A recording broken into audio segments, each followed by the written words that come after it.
हजुर यो उल्लेरीको उकालो बाटो उल्लेरी घोरेपानी पुनिल जाने रोड हो यो गोरेटो बाटो।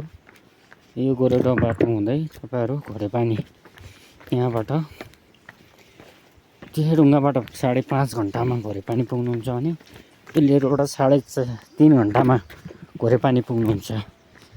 बस भनेको उल्लेरीसम्म मात्र आउँछ।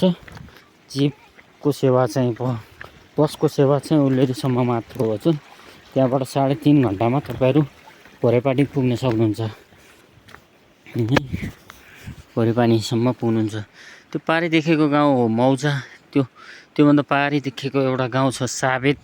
त्योभन्दा तल हिलेखोल्सा छ भने यहाँ तल कुनामा यो बाटोको मुनि कुनामा छ टेहेढुङ्गा छ हजुर।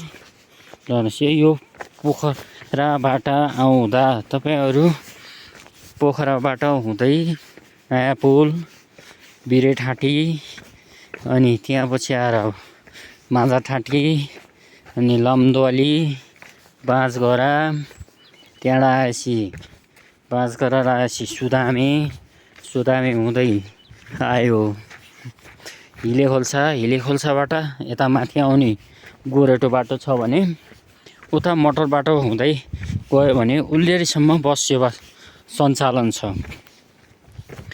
त्यहाँबाट तपाईहरु बसको पोखराबाट बसमा यात्रा गर्न चाहनुहुन्छ भने पोखराबाट 8:15 बजे बागलुङ बस पार्कबाट बस 8:15 बजे छुट्छ भने उल्लेरीबाट 2 बजे पोखरालाई बस छुट्छ। निरन्तर सेवा दिइरहेको छ। दुईटा बसले निरन्तर सेवा दिइरहन्छ। हरेक दिन पोखराबाट 8:15 बजे र उल्लेरीबाट 2 बजे। पोखरा पुग्ने टाइम भनेको 5:15 बजे भित्र पोखरा पुग्छ। यहाँबाट यात्रा गर्दा सहज र आरामसँग पोखरा पुग्न सक्नुहुन्छ भने उताबाट आउँदा भने लुम्लेमा खाना खाने ब्रेक गर्छ। पोखराबाट छुटे 8:15 बजे छुटेपछि लुम्लेमा खाना खानको लागि रोक्छ भने त्यहाँ पछि आएर लुम्लेबाट माथि आसी नयाँ पुलमा 10 मिनेट यहाँको खाद्यान्नहरू रासन पानीहरू के छ यता माथिको सामानहरू ल्याउँछ भने त्यहाँबाट आएपछि सरासर 12:30 बजे भित्र उल्लेरी आइपुग्छ बस।